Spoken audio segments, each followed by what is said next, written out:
Previous लेक्चर्समध्ये आपण पाहिलं की मॅट्रिक्स म्हणजे काय, मॅट्रिक्सची डेफिनेशन, आणि नंतर त्या लेक्चर्समध्ये पाहिलं की type of matrices depending on entries, depending on size of a matrix. तर या पद्धतीने आपण मॅट्रिसेसचे काही टाइप्स पाहिले, ज्याच्यामध्ये rectangular, horizontal, vertical, row matrix, column matrix, square matrix, असे different types depending on size of a matrix, depending on elements or entries of a matrix. त्या ठिकाणी जे काही टाइप्स होते त्याच्यामध्ये ट्रायंग्युलर मॅट्रिक्स असेल, त्यानंतर scalar matrix, diagonal matrix, identity matrix, या टाइपमध्ये आपण मॅट्रिसेस पाहिलेले आहेत. आता नेक्स्ट लेक्चरमध्ये आपल्याला पाहायचंय की काही स्पेशल प्रॉपर्टीज आहेत, त्या ठिकाणी स्पेशल प्रॉपर्टीज वरती डिपेंडिंग टाइप ऑफ मॅट्रिसेस. मग ह्याच्यामध्ये आपल्याला या लेक्चरमध्ये पाहायचंय सिमेट्रिक मॅट्रिक्स म्हणजे काय, स्क्यू सिमेट्रिक मॅट्रिक्स म्हणजे काय, सिंग्युलर मॅट्रिक्स म्हणजे काय आणि नॉन सिंग्युलर मॅट्रिक्स म्हणजे काय. आणि त्यानंतरच्या लेक्चर्समध्ये आपण अजून काही टाइप्स पाहणार आहोत. या लेक्चरमध्ये आपल्याला सिमेट्रिक मॅट्रिक्स म्हणजे काय समजून घ्यायचंय, स्क्यू सिमेट्रिक म्हणजे काय, सिंग्युलर आणि नॉन सिंग्युलर म्हणजे काय. तर फर्स्ट आपण सिमेट्रिक मॅट्रिक्स म्हणजे काय असतं हे पाहून घेऊयात. आता सिमेट्रिक मॅट्रिक्स समजून घेत असताना आपल्याला त्या ठिकाणी एक कन्सेप्ट समजून घ्यायचे, ते म्हणजे transpose of matrix.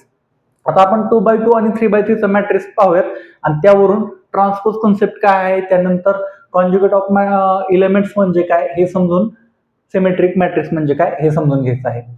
First 2x2 चा मॅट्रिक्स घेऊयात, a11, a12, a21, a22. हे जनरली आपण एंट्रीज या पद्धतीने लिहितोय.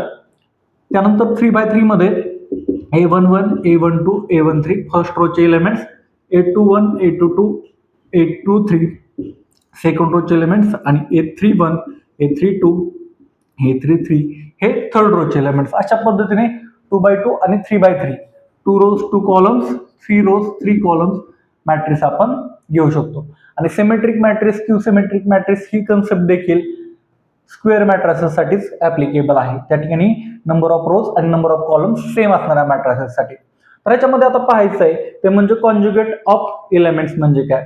एखाद्या मॅट्रिक्स मध्ये आपण कॉन्जुगेट म्हणजे काय म्हणणार आहे, तर AIJ आणि AJI ह्या एंट्रीजला आपण एकमेकाचे कॉन्जुगेट एंट्रीज म्हणणार आहे. फॉर एक्झाम्पल या ठिकाणी A12 A21 चा कॉन्जुगेट आहे, A21 A12 चा कॉन्जुगेट आहे.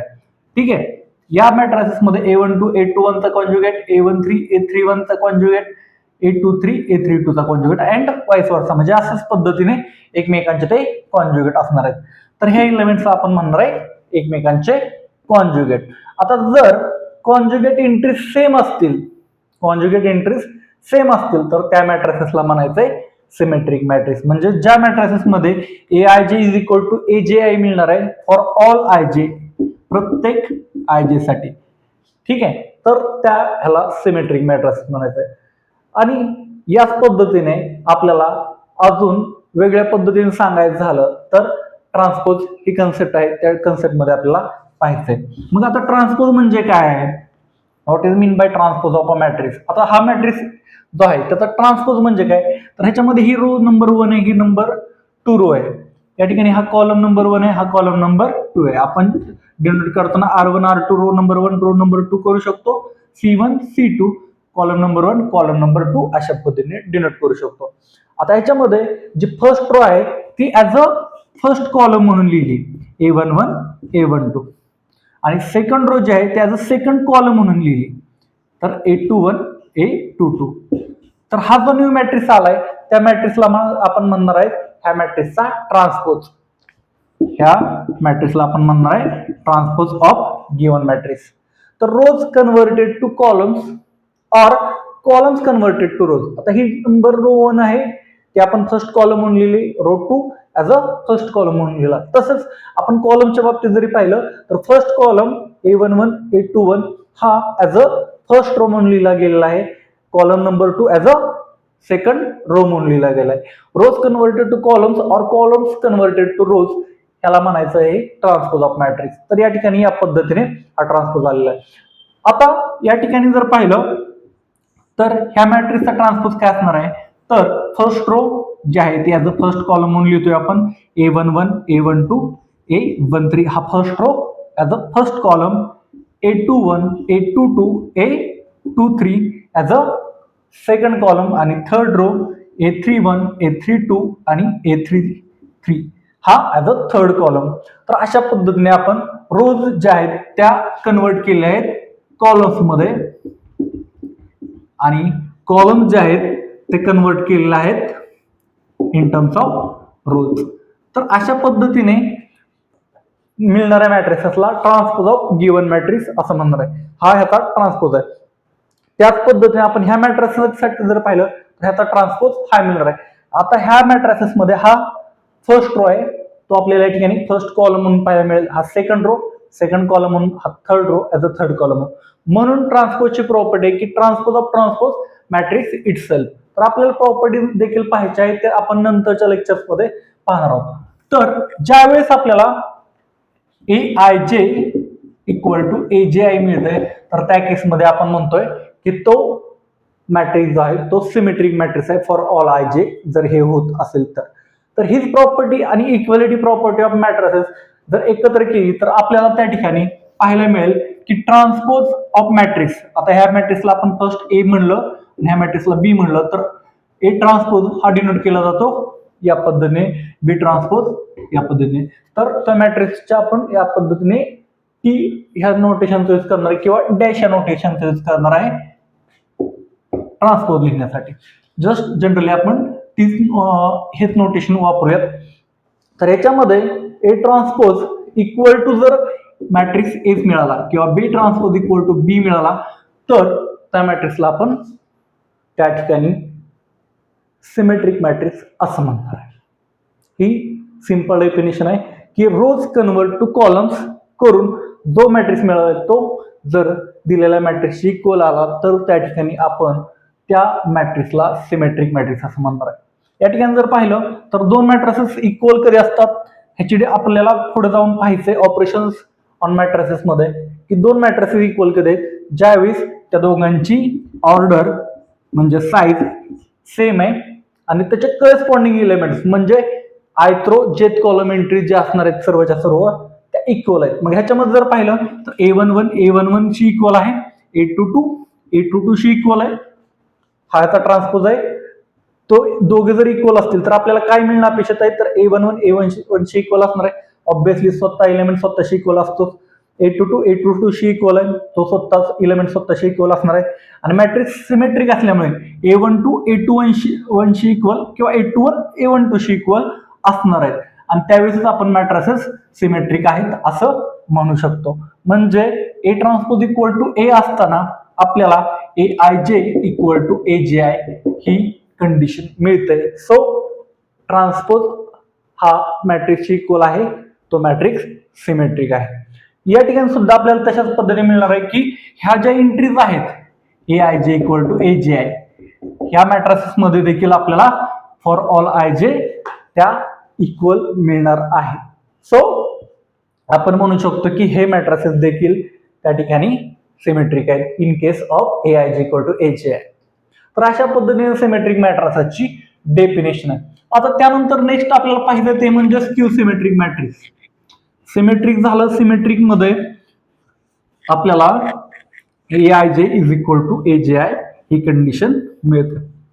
आता स्क्यू सिमेट्रिक मध्ये कोणती कंडिशन आहे तर सिम्पली जो कॉन्जुगेट एलिमेंट असणार आहे तो त्याचा निगेटिव्ह आहे, म्हणजे AIJ is equal to minus AJI.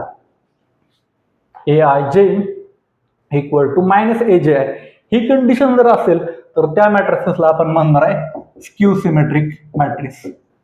Skew symmetric matrix मध्ये आपल्याला अशा पद्धतीने मिळतं. मग आता 2x2 चा मॅट्रिक्स आपण घेतला किंवा इन जनरल कोणताही मॅट्रिक्स घेतला तर AII entry equal to minus AI entry म्हणजे काय असणार आहे डायगोनल एंट्रीज. डायगोनल एंट्रीच्या बाबतीत आपण जर पाहिलं तर मॅट्रिक्स सिमेट्रिक असला तर ही कंडिशन होल्ड होणं गरजेचं आहे, म्हणजे AII equal to minus AI जे रिप्लेस्ड बाय I म्हणजे डायगोनल एंट्रीजच्या बाबतीत आपण बोलतोय.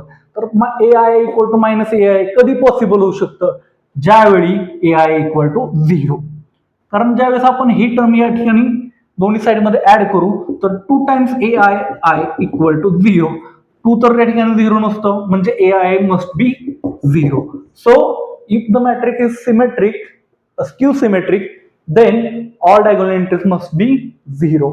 जर मॅट्रिक्स स्क्यू सिमेट्रिक असेल तर त्याच्या डायगोनलच्या एंट्रीज ह्या 0 असणं मस्ट आहे. आणि बाकी एंट्रीजच्या बाबतीत आपण पाहणार आहे की एकमेकांच्या त्या ठिकाणी निगेटिव्ह एंट्रीज. ठीक आहे, म्हणजे जर मॅट्रिक्स आपण A11, A12, A21, A22 पाहतोय, तर हा मॅट्रिक्स स्क्यू सिमेट्रिक होण्यासाठी मस्ट या ठिकाणी A21 आणि A12 ह्या दोन ज्या एंट्रीज आहेत त्या एंट्रीजच्या बाबतीत काय म्हणावं लागेल, हा ह्याचा निगेटिव्ह असला पाहिजे.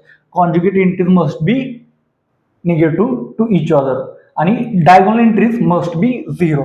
मग आपण जर या ठिकाणी मॅट्रिक्स घेतला 0 0 1 -1, तर हा जो मॅट्रिक्स आहे तो आपण त्या ठिकाणी म्हणू शकतो स्क्यू सिमेट्रिक आहे. सिमेट्रिक होण्यासाठी काय लागतंय, तर या ठिकाणी डायगोनलची एंट्रीज काही असू द्यात, नॉन डायगोनल एंट्रीज ज्या आहेत त्याच्यामध्ये कॉन्जुगेट एकमेकाचे इक्वल असले पाहिजे. या ठिकाणी 3 आहे तर या ठिकाणी सुद्धा 3, आणि आपल्याला अशा पद्धतीने जर पाहिलं तर सिमेट्री पाहायला मिळते. डायगोनल एंट्रीजच्या वर आणि खाली सिमेट्री पाहायला मिळते, त्यामुळे त्या मॅट्रिक्सला सिमेट्रिक म्हटलं जातं. स्क्यू सिमेट्रिकच्या बाबतीत ह्या एंट्रीज मध्ये काय दिसतंय, तर एकमेकांचे निगेटिव्ह पाहायला मिळते. अशा पद्धतीने सिमेट्रिक आणि स्क्यू सिमेट्रिक मॅट्रिक्स डिफाईन केले. आता ह्याच्यामध्ये पाहायला काय मिळतंय की जर आपण पाहिलं की या ठिकाणी ह्या एंट्रीज काय असणार आहेत 0 0, always diagonal entries must be 0 in skew symmetric matrix. आणि ह्याच्यामध्ये हे एंट्रीज काय असणार आहेत एकमेकाच्या निगेटिव्ह. हा A12 असेल तर हा -A12 म्हणजेच त्या ठिकाणी निगेटिव्ह ऑफ दिस एंट्री असणार आहे. ही एंट्री 2 असेल तर ही -2 असणार आहे, ही -3 असेल तर ही 3 असणार आहे. अशा पद्धतीने एंट्रीज असणार आहे. ओके, तर या पद्धतीने स्क्यू सिमेट्रिक मॅट्रिक्स डिफाईन केलं जातं. 3x3 मध्ये सुद्धा आपल्याला जर पाहिजे झालं तर डायगोनलची एंट्रीज मस्ट बी 0 आणि नॉन डायगोनल एंट्रीज मध्ये एकमेकाच्या conjugate entries negative to each other. या ठिकाणी 2 असेल तर या ठिकाणी -2, या ठिकाणी 1 असेल तर या ठिकाणी -1, या ठिकाणी 0 असेल तर 0 निगेटिव्ह 0. तर अशा पद्धतीने मॅट्रिक्स असेल तर त्या मॅट्रिक्सला आपण स्क्यू सिमेट्रिक मॅट्रिक्स म्हणणार आहे. आपण ज्यावेळेस पर्टिक्युलर मॅट्रिक्सच्या प्रॉपर्टीज पाहणार आहोत त्यावेळेस प्रत्येक मॅट्रिक्सच्या प्रॉपर्टीज आणि त्यानंतर ते रिझल्ट कशा पद्धतीने येतात हे 1 बाय 1 पाहणार आहोत. जस्ट या ठिकाणी आपल्याला डेफिनेशन पाहिजे होती, त्या डेफिनेशनसाठी आपण या पद्धतीने लिहिलं आहे. त्याचसोबत ज्या वेळेस आपण म्हणतोय स्क्यू सिमेट्रिक त्यावेळेस काय होते पहा. दुसरं आपल्याला प्रॉपर्टीज रिलेटेड पाहतोय, तर ज्यावेळेस ही प्रॉपर्टी होल्ड होणं मस्ट आहे, त्यावेळी काय होते पहा.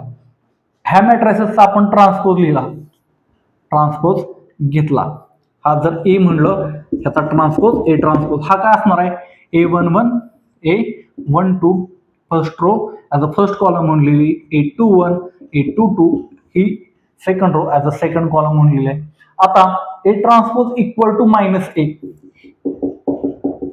हे जर घेतलं आपण, A transpose equal to -A, आता ह्याच्या सगळ्या एंट्रीला मायनस लावलं तर इक्वल टू -A. आता -A मध्ये काय होणार आहे, तर प्रत्येक एंट्रीला मायनस साइन -1 न मल्टिप्लाय केलं जाणार आहे, म्हणून या ठिकाणी -A11 -A12 -A21 आणि -A22.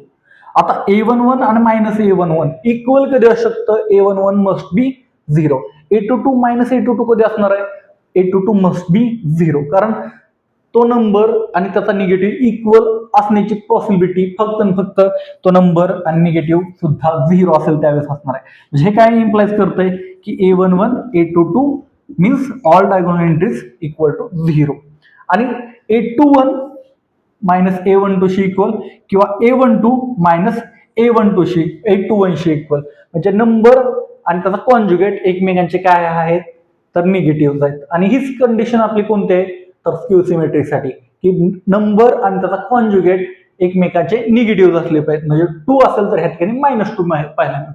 तर या पद्धतीने आहे. आणि ही कंडिशन कधी सॅटिस्फाय होते, ज्यावेळेस A transpose equal to -A असताना होते. So a matrix is said to be skew symmetric if matrix transpose equal to minus times matrix. A transpose equal to -A ही कंडिशन सॅटिस्फाय होणाऱ्या मॅट्रिक्सला आपण skew symmetric matrix म्हणणार आहे. आणि जर A transpose equal to A matrix मिळाला तर त्या मॅट्रिक्सला आपण म्हणणार आहे सिमेट्रिक मॅट्रिक्स. सो या पद्धतीने depending on property of matrix using transpose त्या ठिकाणी सिमेट्रिक आणि स्क्यू सिमेट्रिक ह्या मॅट्रिसेसचे 2 टाइप्स आहेत. आय होप या ठिकाणी सिमेट्रिक आणि स्क्यू सिमेट्रिक समजलं असेल. आता नेक्स्ट टाइप आहे तो म्हणजे सिंग्युलर आणि नॉन सिंग्युलर मॅट्रिक्स. हा टाइप जो आहे तो आपण पूर्णतः वेगळ्या पद्धतीने पाहणार आहे, ज्याच्यामध्ये प्रॉपर्टीज आणि डेफिनेशन्स आपल्याला लागणार आहेत. त्यात डेफिनेशन ऑफ डिटर्मिनंट म्हणजे काय हे आपल्याला पाहायला लागेल. मग याच्यामध्ये सिंग्युलर मॅट्रिक्स म्हणजे काय आणि नॉन सिंग्युलर म्हणजे काय जस्ट आपण ओरिजिन समजून घेणार आहे आणि त्यानंतर हे जे आहे ते आपल्याला नेक्स्ट डिटर्मिनंट या कन्सेप्टच्या अंडर शिकायचं आहे की सिंग्युलर मॅट्रिक्स म्हणजे काय. एखादा स्क्वेअर मॅट्रिक्स घेतला A11, A12, A21 आणि A22 तर ह्या मॅट्रिक्सला सिंग्युलर कधी म्हटलं जाणार आहे किंवा ह्या मॅट्रिक्सला नॉन सिंग्युलर कधी म्हटलं जाणार आहे. त्यानंतर A11, A12, A13, A21, A22, A23, A31, A32, A33 हे जे एंट्रीज असलेले 3x3 चा मॅट्रिक्स आहे ह्या मॅट्रिक्सला आपण कधी सिंग्युलर कधी नॉन सिंग्युलर म्हणणार आहे हे आपल्याला पाहायचं आहे. आता फर्स्ट जस्ट 2x2 साठी पाहूयात. 3x3 साठी इन टर्म्स ऑफ डिटर्मिनंट आपण पाहून घेऊयात.